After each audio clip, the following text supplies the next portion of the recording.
இந்த வருஷம் வரமகாலட்சுமி பூஜை ரொம்ப சிறப்பாக சந்தோஷமாக மன நிறைவோட மகிழ்ச்சியோடு இருந்துச்சுன்னே சொல்லலாம்.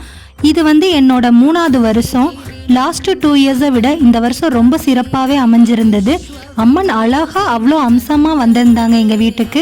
இந்த வருஷம் பூஜை பண்ணணுமா அப்படின்ற ஒரு தாட்டுமே இருந்தது. ஏன்னா ஜூன் ஜூலை ஆகஸ்ட்னு சொல்லிட்டு 3 மாதமாகவே வீட்டில் ஹெல்த் இஷ்யூஸ் எல்லாத்துக்கும் மாற்றி ரொம்பவுமே முடியலை.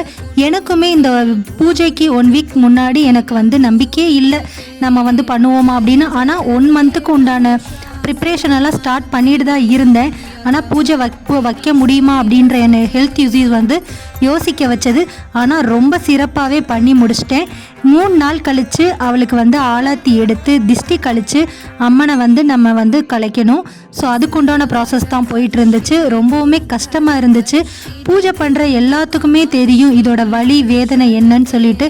எவ்வளோ அழகாக அம்சமாக அவளை உட்கார வச்சுட்டு திரும்ப 3 நாள் கழித்து அவளை கலைக்கும் போது உள்ள வலி என்னன்னு சொல்லாமலே புரியும். அவ்வளோ கஷ்டம்தான் இருந்தது எனக்குமே. நான் ஒன்று தான் அவளை வேண்டிக்கிட்டது எல்லாமே, அடுத்த வருஷம் அவள் என் வீட்டுக்கு வரணும் அப்படின்னா எங்கள் வீட்டில் இருக்க எல்லாத்துக்குமே உடல் ஆரோக்கியத்தை கொடுத்தா போதும், நிம்மதியை கொடுத்தா போதும், சந்தோஷத்தை கொடுத்தா போதும். வேறு எதுவுமே நான் வேண்டிக்கல. அது இருந்தாலே மற்ற செல்வங்கள் எல்லாம் தானாக வந்துடும். நம்ம வீட்டுக்கு வர அம்மன் ஒவ்வொரு வருஷத்தை விட அடுத்தடுத்த வருஷங்கள் அவங்களே அழகுபடுத்திக்கிட்டு ரொம்ப அம்சமாக தான் வராங்க, மன நிறைவோடு வராங்க. நேற்று வீடியோ போஸ்ட் பண்ணியிருப்பேன், பார்க்காதவங்க போய் செக் பண்ணி பாருங்கள்.